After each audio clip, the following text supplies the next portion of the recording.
Hello everyone, সবাই কেমন আছেন? নিশ্চয়ই সবাই ভালো আছেন। তো আপনাদের কাছে একটাই রিকোয়েস্ট করব বন্ধুরা, আমি যেহেতু চ্যানেলটা নতুন, তবে আপনাদের কাছে একটাই অনুরোধ করব যে আমার চ্যানেলটা প্লিজ একটু সাবস্ক্রাইব করবেন, তাহলে আমার একটু সুবিধা হয়। আর সাবস্ক্রাইব করলে আমার নতুন নতুন যে ভিডিওগুলো আপলোড করব, সে ভিডিওগুলো অবশ্যই আপনারা তার নোটিফিকেশন পেয়ে যাবেন। তো বন্ধুরা, আমাদের কাজটা শুরু করি। তো আমার হাতে দেখছেন একটা এলইডি টিভির একটা ইউনিভার্সাল মাদারবোর্ড। এটা সাধারণত 24 ইঞ্চি একটি এলইডি টিভির মাদারবোর্ড। তো এই মাদারবোর্ডটা আপনার যখন পাওয়ার সেকশনটা পুড়ে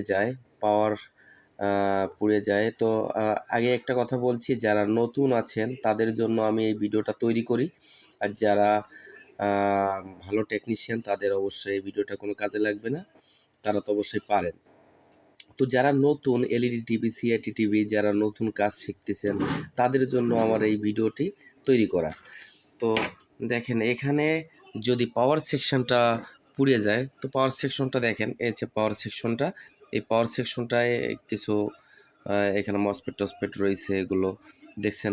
যদি নাকি কোনো সময় দেখেন যে আপনার টোটালে পাওয়ার সেকশনটা পুড়িয়ে গেছে, তো আপনি কোনো রকম ভ্যালু পাচ্ছেন না যে এটা কীভাবে সার্ভিসিং করবেন, তো ছোট্ট একটা টপিক দিব। তো বন্ধুরা দেখেন, বাজারে অবশ্যই এরকম একটা মডিউল কিনতে পারবেন, যে বলবেন আমার একটা কেএলওয়াই একটা 180 ওয়াটের একটা মডিউল দেন। তো এটার দাম খুব বেশি নেবে না, বেশি নিলে হয়তো বা আপনার 100 থেকে 150 টাকা নিতে পারে।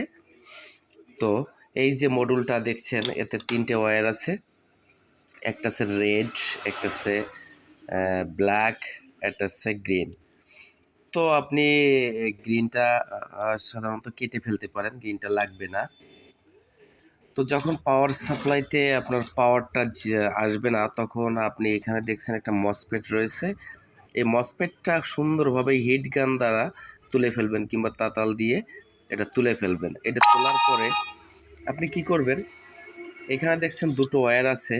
এর নেগেটিভ যে ওয়্যারটা আছে, এই ক্যাপাসিটর, এখানে ক্যাপাসিটর দেখছেন, ক্যাপাসিটরের নেগেটিভ প্রান্তে এটা জয়েন্ট করে দিবেন, কালো তারটা। আর বাদ বাকি যে লাল তারটা থাকবে, তো আপনি এটাকে আগে তুলে ফেলবেন। এটাকে তুলে ফেলে আপনি এখানে এর কিছু সিগন্যাল আছে, এই সিগন্যালগুলো আপনাকে ফলো করতে হবে। এই মসফেটটা তুলে ফেলবেন, যেহেতু মসফেটটা শর্ট থাকতে পারে, এর জন্য মসফেটটাকে রিমুভ করতে হবে।